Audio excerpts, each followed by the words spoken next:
What is up, guys? Welcome back to another UFC prediction video. This week we got UFC Paris Nasruddin Imavov versus Caio Borralho in the main event, and it's an awesome card overall. Without any further ado, we're going to go ahead and get right into the full card predictions. I'm really excited about this one. Absolutely stacked Paris card. First fight on the card. This one got put together kind of short notice this week, so 2 weeks out from the event. McKee versus Axel. Axel, pretty sure he was a Aries FC champion over in France, and more so a grappler, submission artist. McKee, he had a rough start to his early UFC career. I believe he lost to Khamzat Chimaev and then also lost to Chidi Njokuani. After that, he had a decent win last time out against a guy making his UFC debut. I forgot what the guy's name was. He was straight off the Contender Series, Daniel Frunza. And yeah, look, he's a decent striker, and he looked really improved in his last fight. If he can stuff the takedowns here, he'll probably be able to find a TKO. But Axel, they're probably bringing him in to win in this circumstance, repping the hometown. I believe he's from Paris. He's obviously from France.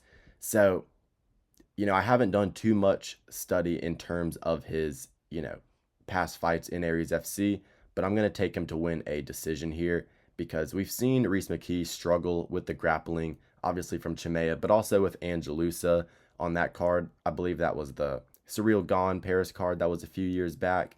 He's definitely made fight-to-fight improvements, but I don't think his grappling defense is going to be at a level to defend against a guy like this who is undefeated, 10-0, Aries champion. That's got to count for something. Give me Axel by decision. Next fight on the card, we got Robert Bryczek versus Brad Tavares. Bryczek, lost his UFC debut versus Igor Pateria. He's one of these KSW guys, and mainly a kickboxer, mainly a striker. Didn't display much at all in his UFC debut, so we don't have a ton to go off of. Brad Tavares, on the other hand, you have a huge sample size of UFC fights. The dude has been in the middleweight division forever. He's fought everybody, and, he's a decent kickboxer with great takedown defense. Good win last time out against Brad Tavares. Barely lost to the Iron Turtle the fight before that. So, he's been having good levels of competition. RoboCop, fought Chris Weidman, an older Chris Weidman, but easily got the job done there. And like I said, he's fought everybody in the division. Izzy, Edmund Sabajian, he's just been around for a long time. Fights out of Extreme Couture. Well-coached fighter. Decent fight IQ. Look, I think Brad Tavares wins this one by a pretty boring decision. Look, Bryczek just doesn't have the same level of competition. And, in terms of both of these guys being on the feet, sometimes Tavares is a little bit low output. And, he had a closer fight with GM3 than you'd really like to see. Didn't finish GM3 where, everybody else has kind of been able to do that. But, look, I'm going to lean on the side of the more UFC experience with Brad Tavares here. Robert Bryczek just really hasn't shown us much. And Tavares, he's tough as nails. I don't see him getting finished here in this fight. So probably going to be a close decision either way. But give me Brad Tavares, 29-28 split decision. Kind of a boring middleweight fight there.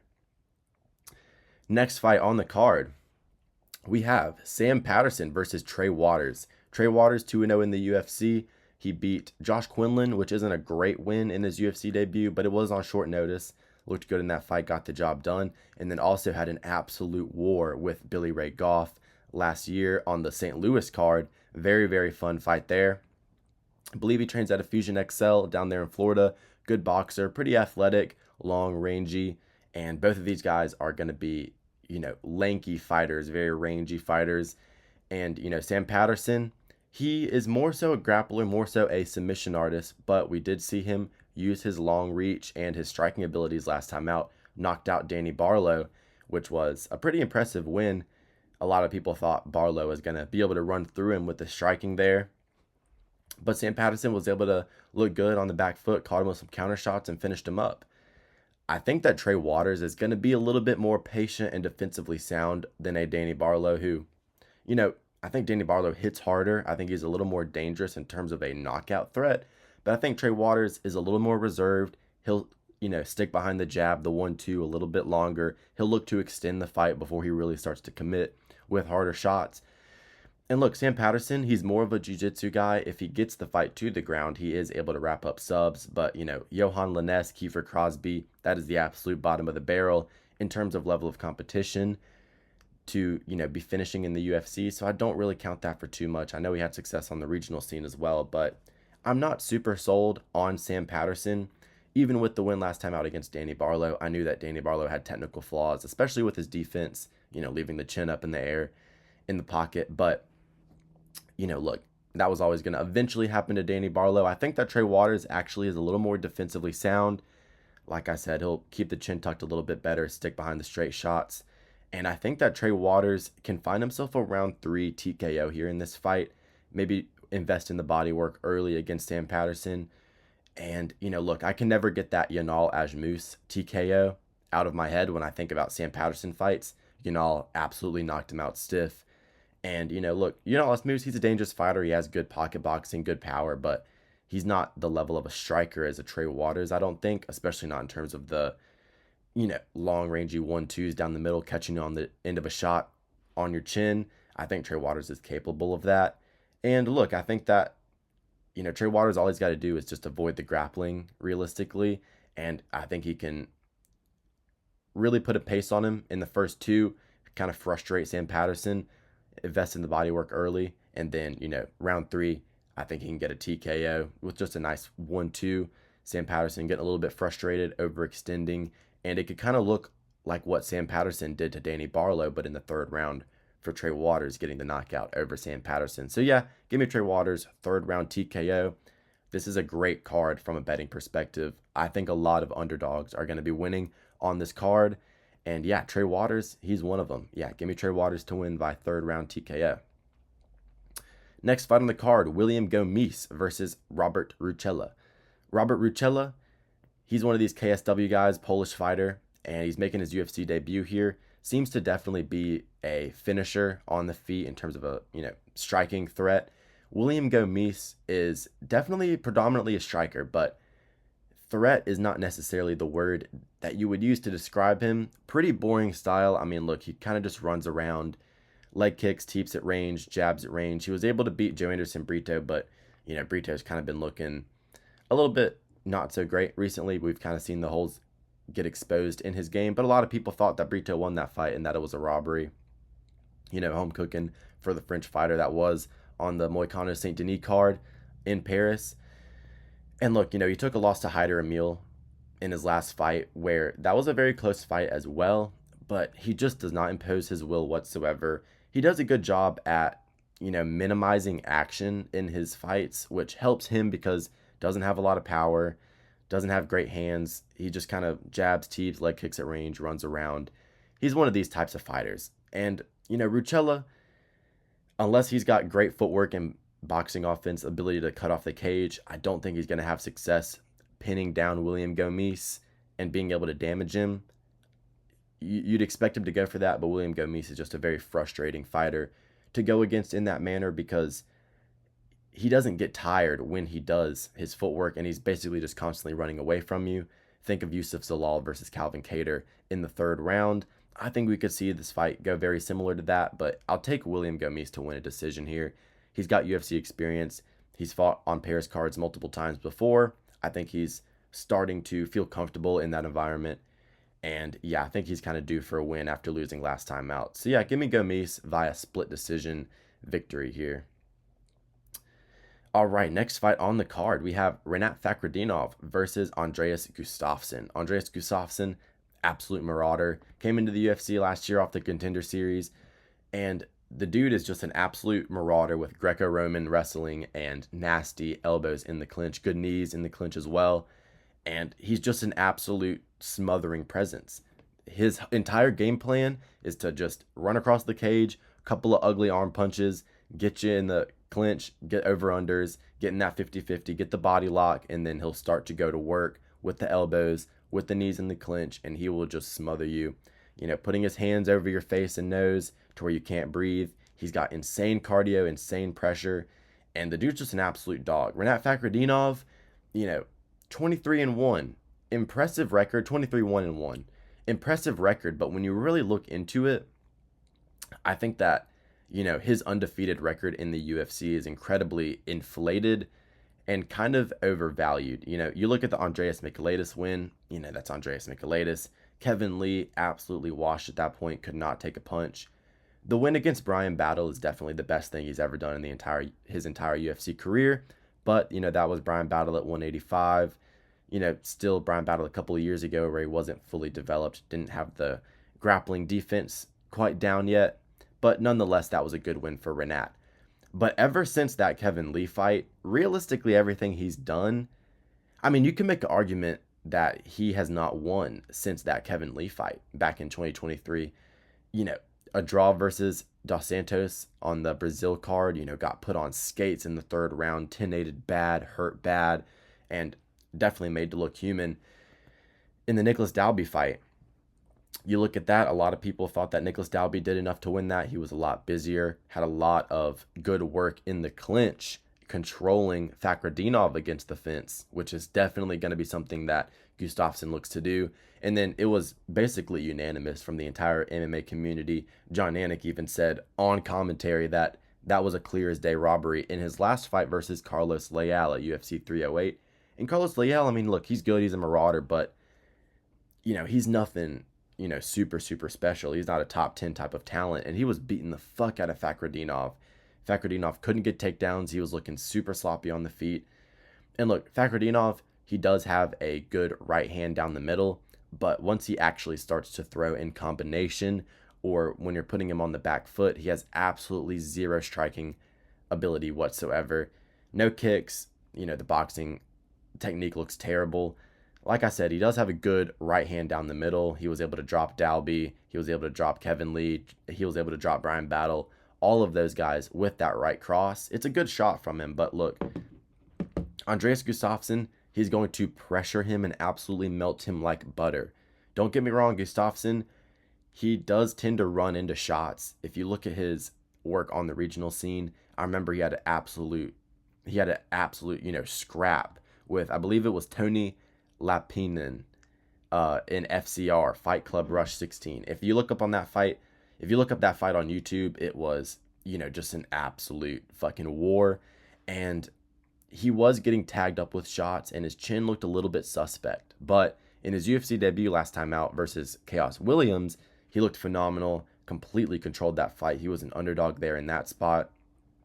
And, Chaos Williams, we know that he has big power in his hands, good, dangerous shot selection, with his punching. And he was not able to get anything off against Gustafsson, and Gustafsson just melted him. And look, when you look at that Nicholas Dalby fight versus Renat Fakhretdinov, Dalby had multiple minutes on end of controlling Fakhretdinov against the fence and just holding him there and, landing good knees to the body. Gustafsson's going to do the exact same thing. Gustafsson has really good Greco-Roman, technique in terms of his clinch work, his control on the fence. I think that Fakhretdinov does have a advantage with his takedowns and his ground control, shooting a double leg takedown, getting the ground control, landing ground and pound shots. He is better with that type of wrestling, but I don't think that he's really going to be able to take clean shots here. I don't think he's going to be able to shoot clean shots here against Gustafsson, who is going to be, tying him up upstairs, manipulating the body upstairs, constantly pushing him up against the fence. I think that Renat's going to be too uncomfortable on the feet, getting pushed back to even shoot a clean takedown. Give me Gustafsson to win via round 2 TKO, elbows and knees in the clinch. And, I took him at plus 130. He is now the favorite, at minus 120 at the time of recording this. The line has flipped. I think that Fakhretdinov could have success with the wrestling, like I said, but I got to take Gustafsson. I like the aggression. I like the work in the clinch, and he does more damage on a fight-to-fight basis. As long as he doesn't get knocked out with that right hand, I think he wins this pretty comfortably. So yeah, give me Andreas Gustafsson to continue marauding here, and he's going to maraud himself into a second-round TKO. All right, next fight on the card, Marcin Tybura. He's a great fighter. I'd love to fight him. Versus Delija. Speaking of Delija, he does train with Tom Aspinall, and all these guys that train with Tom Aspinall, you look at McPac and the great McPac, and they do seem to have a good level because, look, that is a good environment that they all train in. a lot of heavyweight fighters, you don't really see that too often. You know, a lot of these heavyweight guys, they're probably drilling with other fighters that aren't heavyweights. But, you know, Tom Aspinall's gym is really, really good. And a lot of these fighters tend to improve their level just via, you know, being in that environment with a guy like Tom Aspinall, who is an otherworldly talent. Onto Delija, though. He's fought in KSW in the past, fought in PFL for a long time. He lost some decisions over there, but kind of had a, you know, a good career winning record over there in PFL. Let's be honest, I haven't really watched a ton of his fights in the PFL. Low-level heavyweight fights, especially not in the UFC, are not really my cup of tea. But look, onto Delija, I believe he's going to be younger here. You know, he's 35. Marcin Tybura is sneaking up on 40, I'm pretty sure. Yeah, he's 39 years of age.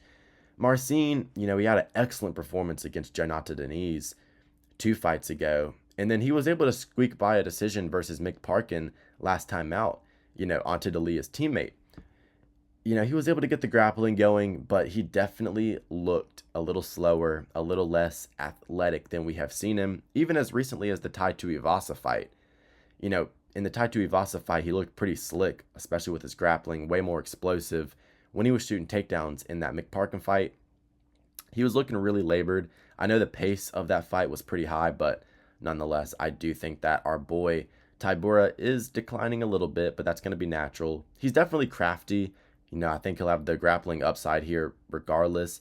But on the feet, you know, he was landing some decent combos, ending it with a leg kick. He knows what to do. You know, he's been in the UFC a long time. He's got great ground and pound. Smart fighter. And, you know, if he gets finished, normally he doesn't get finished. If he does get finished, it's pretty rare. I don't see Delija finding a finish here. I think this fight does see the final bell regardless. But, you know, I'll pick Marcin Tybura to craft up a decision victory here like he normally does. You know, onto Delija, he might be a lot faster, be able to stuff every takedown and just outstrike Tybura to an easy decision. But if he's not able to do that and Tybura can get takedowns, if he does get the takedown, normally you're not getting up. And I do like to favor that in a heavyweight fight. So yeah, give me Tybura. I'll take the crafty man to win a decision here.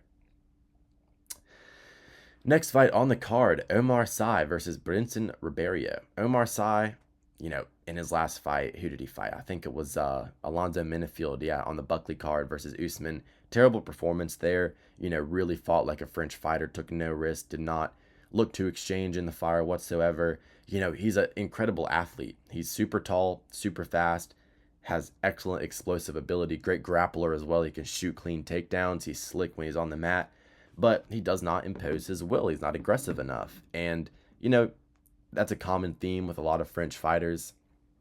They just don't have that dog in them.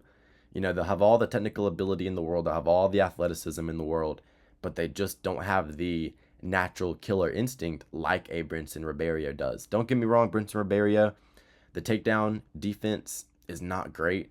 You know, we saw Magomed Gadzhiesulov easily take him down, hold him down, and Gadzhiesulov is a low-level kickboxer.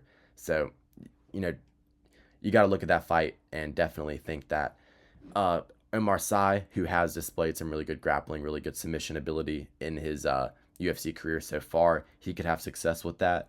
Caio Machado, Dair Nurgaze, 2 wins after that from Bryczek Ribeiro. Dair Nurgaze clearly has zero grappling whatsoever, getting submitted with I believe it was an Ezekiel choke against Salty Baldy at 3 a.m. the other morning. But yeah, look, got TK'd by Azamat Murzakanov last time out. Azamat Murzakanov is a fucking beast though, so, you know, got to take that loss with a grain of salt. He hits super hard. He took his loss to, Ming Yang Zhang as well. He has been finished up, and the chin, you know, it is a little bit suspect, but he's fighting guys that hit like a truck. So, you know, Omar Sy probably finds, you know, a knockdown to a submission victory in this fight. That's what I personally see. You know, I think he could threaten the takedowns early, frustrate Bryczek Ribeiro, control him for the first round. Bryczek, in the second round, comes out a little more aggressive, you know, looking to take Omar Sy's head off. Maybe he gets clipped with a counter shot and then subbed up on the mat. So, yeah, give me Omar Sy to win via second round submission. That's kind of how I see this fight going, but definitely a very volatile one here. Omar Sy should not be a 4-1 favorite, but at the same time, I see him winning this fight. But, you know, it's hard to trust French fighters, and he had a terrible performance last time out, but he should bounce back here. It's kind of a bounce back situation that they're giving him against a lower level fighter. So yeah, give me Omar Sy. He should win this one via second round submission. All right, next fight on the card, we have Lasoni Kieta versus Patricio Pitbull. Lasoni Kieta, octagon fighter. I believe he was a double champ over there. And the only way to describe this guy, this is his UFC debut. And the only way to describe this guy is just an absolute, explosive athlete who throws absolutely everything into every strike and looks to take your head off. He's definitely a explosive power puncher. He looks to end the fight, and most of his wins are via TKO. Pitbull, we know the deal with him. Crafty vet, former Bellator champion, got diced up like an onion against Yair Rodriguez in his UFC debut, but, he was able to bounce back last time out versus Dan Ige in what was a very, very slow fight. Neither of those guys really did anything. Pitbull was able to win with like one big right hand, a takedown, and 3 calf kicks, and he was able to get a decision victory that way. Almost got head kick TKO'd in the 3rd round though, which was crazy, but look, Pitbull, he could go for the grappling here, and I'm not going to act like I've done enough tape study on Kieta to know if his grappling defense is good. I know for a fact he has the ability to knock out anybody he lands clean on, but we'll have to see about the defensive grappling. If Pitbull is able to expose that and get control time like he did against Denige, take the back, get the body triangle, he can win a fight by decision or submission here. But if he's not able to get takedowns, I see him getting knocked out, being, very inactive on the feet in terms of his volume. The only time he really has great success on the feet is with calf kicks and, a big overhand right. I think Kieta knocks him out. Pitbull still looking slow as ever. Denige just really didn't give him anything to have to think through in that last fight. So yeah, I think Kieta knocks him out here, to be honest. Super explosive athlete, ton of momentum behind him. Pitbull, 40 years of age. I think Kieta wraps him up and, takes him out, puts him in the bin. So, yeah, give me Kieta via round 1, knockout, big right hand down the pipe. I think he wins his UFC debut here. And, I think Pitbull's getting put in a spot to lose here. Next fight on the card, Fakhretdinov Ziam versus Caio Fernandes. Fakhretdinov Ziam, last time out, won against Mike Davis, had a great win. Last Paris card against Matt Frivola, awesome knee, insane crowd reaction. You gotta love the French cards with the fans, in the background. They always go absolutely crazy. You can feel the environment through the TV. It's insane. But look, he's had some success. I believe he beat, was it Jai Herbert on a Paris card a few fights ago? Yeah, it was Jai Herbert. Claudio Puelles, Matt Frivola, Mike Davis. He's putting together a pretty decent little win streak. He lost to Terrence McKinney and, Don Madge a few years ago, more than a few years ago, about 7 years ago now. But, he's really made a lot of improvements on a fight-to-fight basis. We saw in the Mike Davis fight that his grappling has improved significantly. But I have asterisks around that fight because Mike Davis just did not fight the way he normally fights in that one. Completely gassed out. He was rolling for calf slicers and heel hooks the entire time in that fight. So I take that one with a grain of salt. The Matt Frivola TKO, great performance there. Really kind of came into his own in that fight because in the Puelles fight and the Jai Herbert fight, didn't really do any damage. He was able to survive and kind of use his reach and just kind of outpoint his opponents, but he's not a guy that has ever really looked to land damaging strikes until that knee against Matt Frivola. I've never been sold on Fakhretdinov Ziam, I'll be honest, because his grappling's not great. He's definitely has holes in his game in the grappling, and his striking, it's all right, but it's just kind of getting him by in a lot of these circumstances.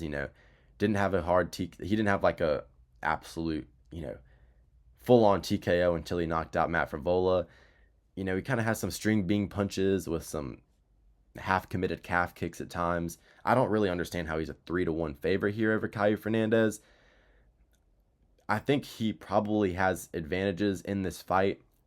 But Caio Fernandes last time out versus Guram Kutateladze really displayed a lot. And he really showed us a very good skill set. Nasty, nasty calf kicks. Destroyed Guram's legs. He was the one shooting takedowns, getting in top position, landing ground and pound shots threatening submissions, so he can get the fight to the mat if he needs to. Guram has displayed decent grappling throughout his career, and Caio completely dominated him, getting multiple takedowns in that fight and controlling multiple minutes on the mat.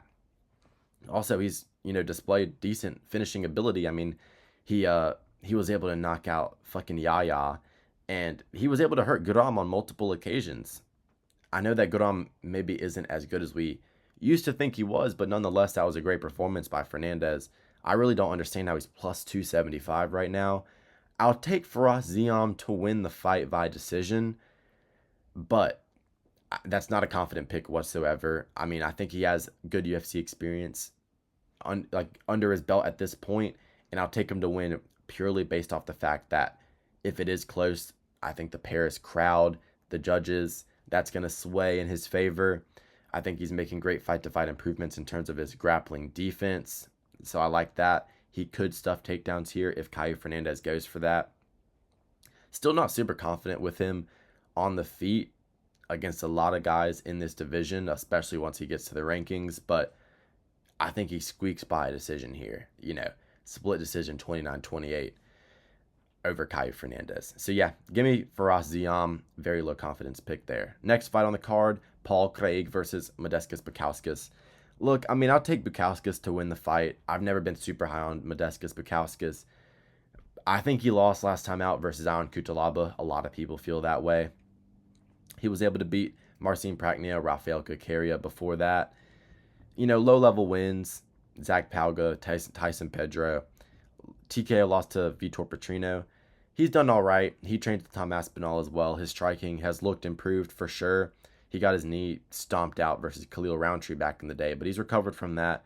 But at the end of the day, look, unless Paul Craig pulls guard and is able to flying triangle him, Paul Craig doesn't have a path to victory in any fight that he has, basically. He's terrible at striking. I mean, all he has is a really flimsy body kick. No chin. He's lost his last 3 fights. He had a fluke TKO against Muniz. Lost 2 fights before that. I mean, look, I just don't think Paul Craig is really any threat to anybody at this point in his career that can defend submissions, and I trust that Modestas Bukauskas isn't going to sit in guard and get subbed, while he's in mount. I think he keeps the fight on the feet and either wins a decision or knocks him out. That's kind of how all Paul Craig fights go at this point in his career. So yeah, give me Modestas Bukauskas. I'll take him to win by second round TKO. All right, our next fight on the card, we have Balaji Oki versus Mason Jones. This is an interesting one here. Balaji Oki, when I was doing tape study on this one, he's definitely a very undersized lightweight. Mason Jones came back on the Iowa card, got a win over Jeremy Stephens last time out. Look, Jeremy Stephens actually had more success than I'd like to see in that fight. Mason Jones, he always gets caught up in a war when he should just use his technical skills to be able to make it an easy fight for himself. You look at that Jeremy Stephens fight. In the second and third round, at the end of the fight, he finally just, resorted to the grappling and got the job done. But, there were times in that fight where he was scrapping in the pocket with, BKFC Jeremy Stephens. Don't get me wrong. Mason Jones does have excellent boxing skills. We've seen him, go band for band on the feet with Ludovic Klein, Mike Davis. But, he was slugging chin up hook, a chin up hook battle, a grit down like JDM. He had a grit down with Jeremy Stephens in his last fight. Instead of being smart, shooting calf kicks from the outside, getting takedowns, he decided to make it a boxing match, which is exactly how Jeremy Stephens was going to have success in that fight. And he basically got caught up in that, still was able to get the job done unanimously, but he's made those types of mistakes in his career in the past. I mentioned the Ludovic Klein fight. Ludovic Klein, we've seen him, lose due to grappling multiple times in his career. And, Mason Jones kind of stood up with him, ended up getting knocked down in the first round of that fight, and ended up getting pieced up. Lost that fight to Ludovic Klein. And kind of the same thing with Mike Davis. He was I'm pretty sure he was undefeated before that Mike Davis fight. And he had a very, very great fight with Mike Davis. I mean, that was honestly one of my favorite fights to rewatch, because they absolutely scrapped for 3 rounds. insane boxing exchanges, really good grappling exchanges as well. But, in that fight, instead of keeping it super clean and competitive, instead of keeping it super clean and, using his skill set, he just kind of got into a brawl with Mike Davis, and Mike Davis, using his athleticism, was kind of able to get the better of that. If you look at his fight versus David Onama, however, he did do a very good job mixing in the grappling in that fight to win. And I think that, when you're looking at tape to compare it to a Balaji Oki, the David Onama fight is definitely a very good one to look at. They fight very similarly, and they also have a very similar frame. Balaji Oki and David Onama do. I believe David Onama is a southpaw, though, slightly different look, but David Onama was landing like 5-piece combinations on the feet in between every time Mason Jones would get a takedown. And a Balaji Oki, he hits hard for sure. You look at his Contender Series fight, he was fighting a Glory kickboxer, had a very, very good TKO, nasty body shot, and looked good in that fight. Timmy Kwamba, he fought Timmy Kwamba in his UFC debut and controlled that fight easily. Had good distance management. His jab looked good in that fight. Didn't impose his will as much as I would have liked him to, but he has shown the ability to go a hard 3 rounds. Showed that in the Michael Aswell fight as well, where, in both of those fights, he displayed good striking. He hits hard, he has good tools on the feet, and his takedown defense is pretty good. When you look at the Chris Duncan fight, his only loss in the UFC, you'll see him getting choked out unconscious and, laying in Chris Duncan's guard. It's a bad look. But when you rewatch that fight, I'm actually more impressed with what Balaji Oki did in that fight than Chris Duncan, even though he lost, because Balaji Oki was controlling that fight until he, got stuck in the guillotine. Chris Duncan, we know how good of a grappler that Chris Duncan is. Balaji Oki stuffed like 3 takedowns from Chris Duncan, and, he was lighting him up on the feet with good combinations, tagging Chris Duncan on the feet with the hand. And we just saw what Chris Duncan did against Mateusz Rebecki, outstruck Rebecki. And Balaji Oki was outstriking Chris Duncan, stuffing takedowns, and was really being completely dominant in that fight until he shot a takedown and got stuck in the guillotine. Slightly, low IQ move, shooting with his head on the outside like that against a guy with a really good guillotine. But nonetheless, I think he learned from that mistake. I don't think he does that again. And, Mason Jones is definitely a similar fighter to a Chris Duncan. I don't think his submission ability is as good. I think his ground control, once he gets on top, is a little bit better than Chris Duncan. But I don't think he is going to wrap up a submission like a guillotine on Balaji Oki. I actually see this fight mainly taking place on the feet, with Mason Jones kind of settling into a striking fight on the feet where they just end up kind of boxing and getting scrappy. Like I said, he tends to drag himself into that type of a war, into that type of a fight. And I think that's going to favor Balaji Oki. And I think Balaji Oki wins this via decision. I think he'll stuff takedowns well. I saw him stuff multiple takedowns from Chris Duncan, who I rate on the ground. He was winning the striking exchanges. And yeah, I think Balaji Oki, he is a plus 135 underdog right now. I think he wins this fight straight up. I think he wins a decision over Mason Jones here. Mason Jones is a great fighter, but I don't think it's a great matchup for him. All right, we move on to the main 2 fights. We move on to the co-main events of the evening. I'm looking forward to this fight. I love both of these fighters. Mauricio Ruffy versus Benoit Saint Denis, baby. Benoit Saint Denis. Fuck. Yeah, I think Ruffy's going to knock his head clean off into the, rosette of the Accor Arena or wherever they're doing this. Look, Benoit Saint Denis, I rated him highly when he was on his run to the top. I picked him to destroy Poirier. I picked him to destroy Moicano, and that did not occur. Look, don't get me wrong, Benoit Saint Denis has an excellent skill set, fights out of southpaw, nasty, nasty body kicks, good work in the clinch, knees and elbows. He's super aggressive. I like that. The definition of a marauder, imposes his will, doesn't take no for an answer, chain wrestles very well. He has good submission ability as well. Great ground and pound shots, tenacity, super aggressive. He's a very, very good pressure fighter. But the thing that lets him down is the fact that he cannot help but just get punched in the fucking chin as hard as possible every time he fights. He just can't help himself. He has no defense whatsoever. I mean, every time he throws his left hand, his right hand literally is like behind his waist. And he is just so open for counter shots. And we saw that in the Poirier fight. Don't get me wrong, he was kind of rinsing up Poirier in that first round. But Poirier, he was pulling gillies, and he was still, buying his time, investing in the body shots. Benoit was getting tired, and in the second round, Benoit absolutely fell off a cliff. And look, in that Moicano fight, he started his fight with a big body kick like he always does. Moicano undercaught it, swept him off his feet, took the back, and as soon as he got into side control, I believe he got into crucifix and just absolutely rained down elbows and ended the fight due to injury. Benoit couldn't even see in that second round, and he was still going. If you want to see how much of a warrior Benoit Saint Denis is, look at that second round versus Moicano. Literally blind as a bat, could not see a fucking thing in front of him. He was waddling out there blind and still, fighting his heart out. But, look, I mean, the way he got knocked out versus Poirier, the way he got just completely outclassed versus Moicano, we saw him get absolutely leathered, to say the very least, versus Dos Santos back in the day. Took a ton of damage in that fight. Look, Benoit, he's super aggressive. He's great with his skill set, but it just plays perfectly into the game plan and all of the attributes that Mauricio Ruffy has. And I think that Mauricio Ruffy is going to snipe him out cold instantaneously in the first round. His name's One Shot for a reason. Look, Mauricio Ruffy, I don't think he's going to be a top 5 fighter for sure in the lightweight division. I don't see that.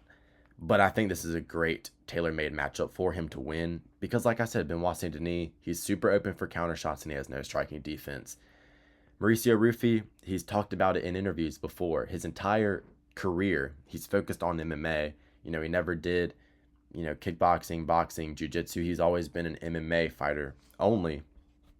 And he says he's always tried to emulate Conor and always focused on takedown defense. He says his entire career he's always focused on takedown defense and then knock out his opponent. And that's exactly what he's going to do in this fight. That's exactly what he's going to do in this fight. Benoit is going to run across the octagon like a soldier, and he's going to shoot 4 takedowns in the first minute.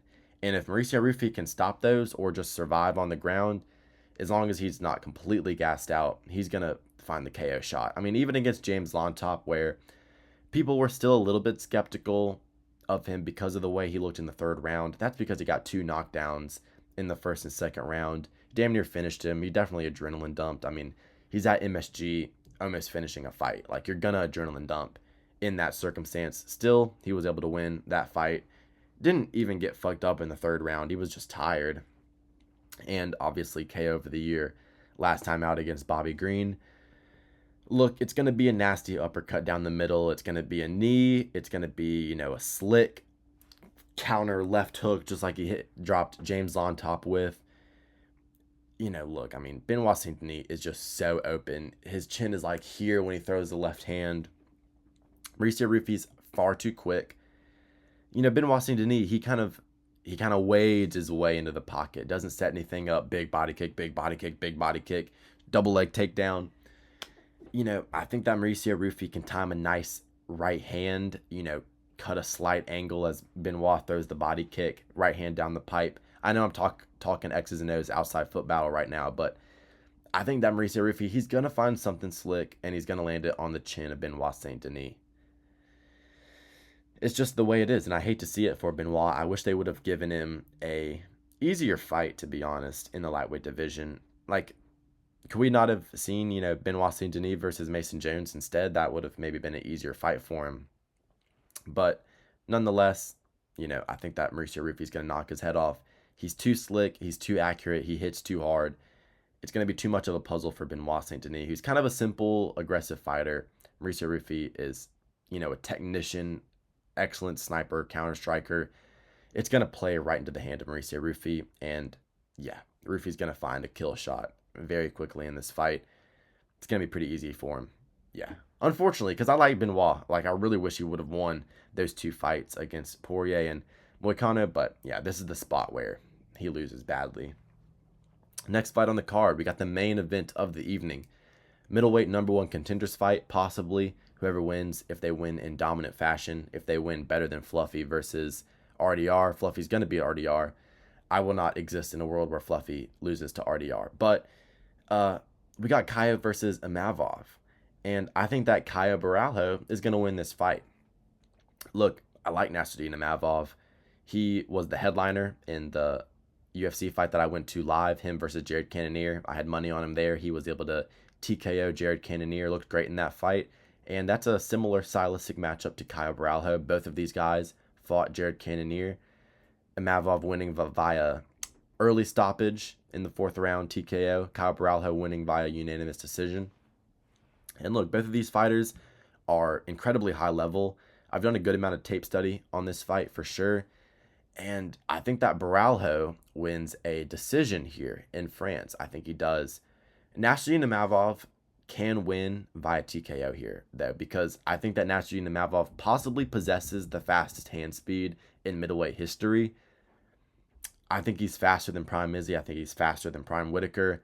I don't know who's ever punched faster than Nasruddin Imavov in the middleweight division. I mean, the speed at which he's able to land his overhand right, his counters, his uppercut, his left hook, the speed at which he throws his hands, it's absolutely insane.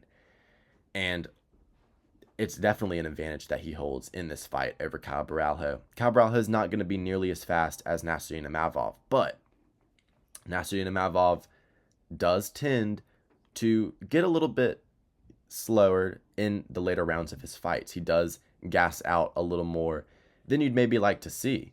Examples of that would be his loss to Sean Strickland, and even in his fight versus Roman Dolidze, where he did win pretty comfortably. I don't rate Dolidze as a fighter, and Dolidze was having continued success holding Nasruddin Imavov against the fence in the 3rd and 4th round. One of Nasruddin's main problems in his game, partially it does come from him getting tired just because of how fast twitch and explosive his striking and his wrestling is.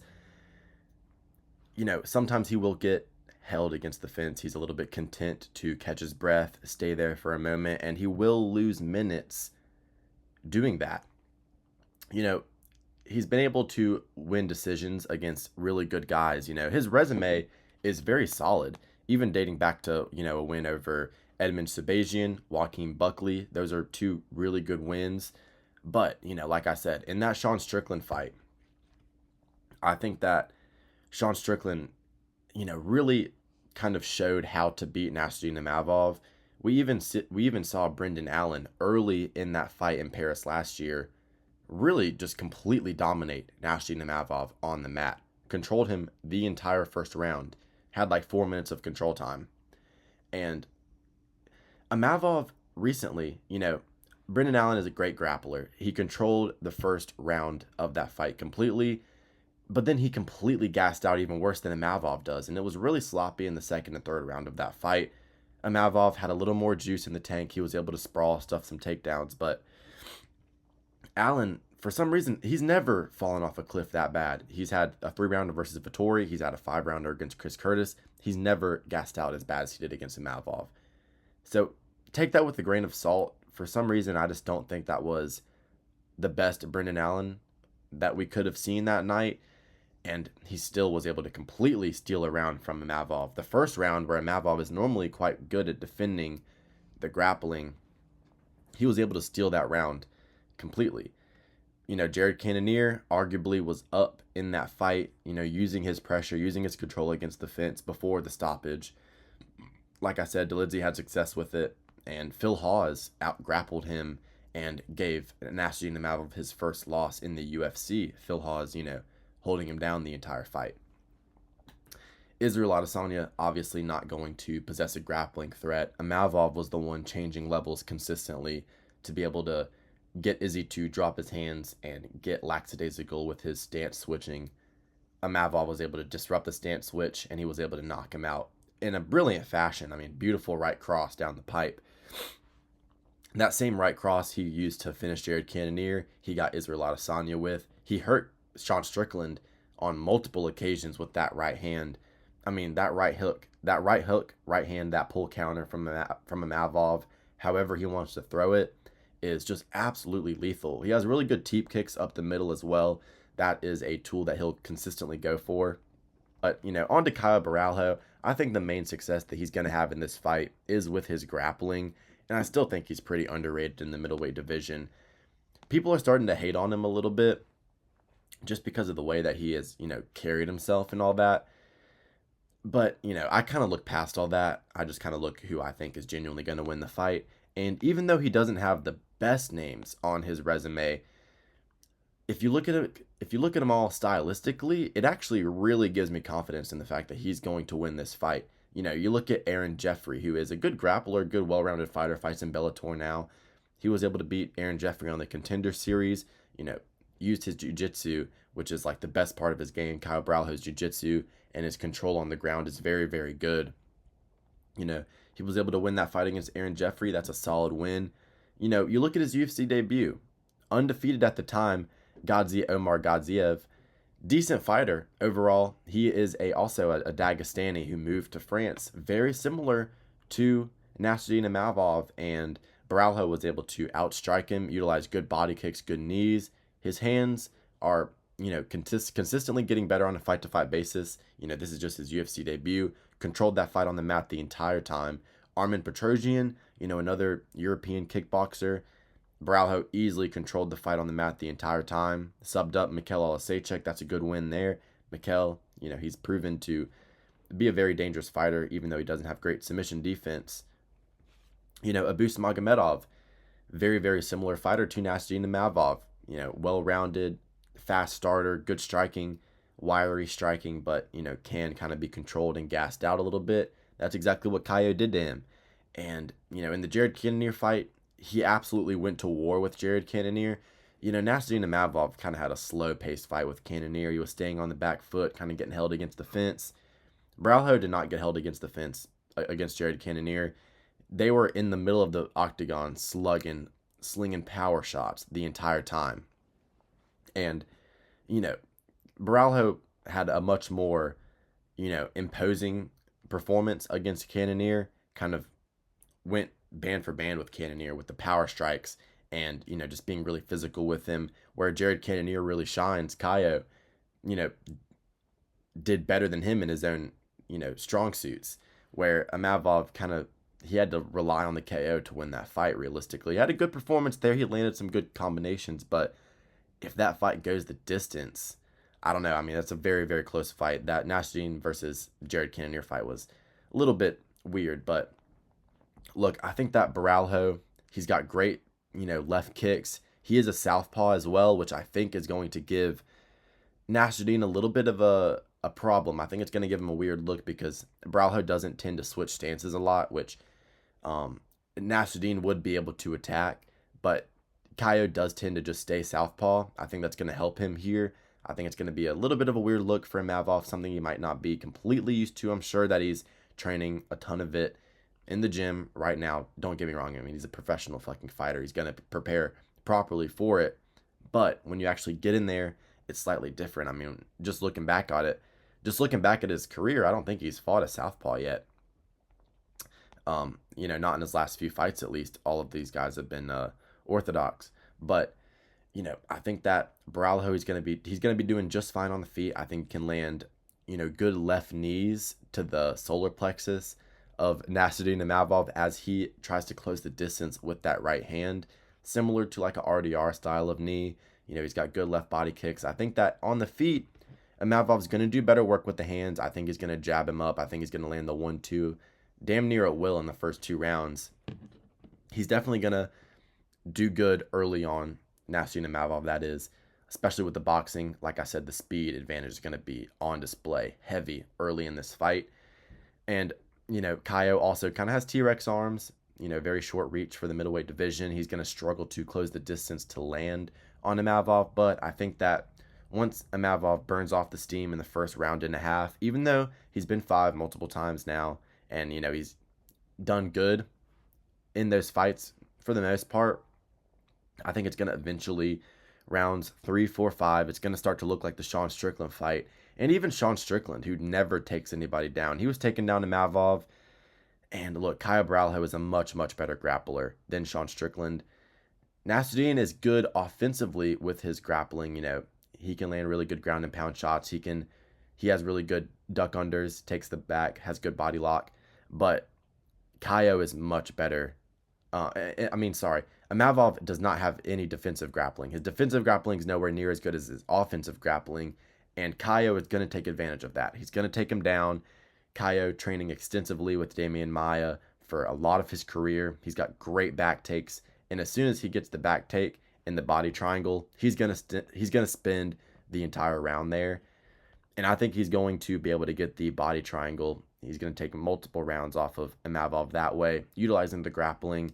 I won't be surprised if he gets a submission. But at the end of the day, the first round and a half, Imavov's going to look great with the boxing. Right around the 2-round, 3-round mark, Kaio, he's going to start changing levels. He's going to have really good success with the grappling, holding Imavov against the fence, getting crafty takedowns along the fence, taking the back, landing ground and pound shots. And I will actually take Kyle Borralho to win by a 4th-round submission here over Nasruddin Imavov. I think Nasruddin Imavov gets overwhelmed and quits in his hometown in front of the Paris crowd. And unfortunately, it's going to be a Fighting Nerds takeover in Paris. Paris is going to lose, in the main event again, with the French fighter losing in the main event. It's going to be the co-main and the main event this time around. I do think that we see a Fighting Nerds takeover this weekend. Give me Ruffy and Kyle Borralho to defeat Benoit Saint-Denis and Nasruddin Imavov, both by stoppage. Give me Ruffy by TKO and give me Kaio by submission round 4. That's how I see this fight going. Kyle Borralho opened up as a slight underdog, plus 115, got all the way up to plus 155. I was able to snatch him at plus 150. He is now the favorite at minus 135. So great line movement there. I think that we see this settle in as a pick'em. Very, very even fight in my eyes for sure. I think even money is justified. Realistically, I don't think either one of these guys should be too much of a favorite over the other. But, I liked Kaio at plus 150. I like the grappling advantage, and I think he wins by sub. Physicality advantage as well. Won't stall up against the fence. He won't lose minutes up against the fence. So, yeah, I like Kaio to win this one. And, yeah, I think it's possible he fights Chimaev next if Fluffy doesn't just absolutely ragdoll RDR. But we'll have to see how both of those fights go. Yeah. And that's it. Those are the full card predictions. If you guys enjoyed the video, like and subscribe. That would mean a lot to me. And have a great rest of your day. Enjoy the card this weekend.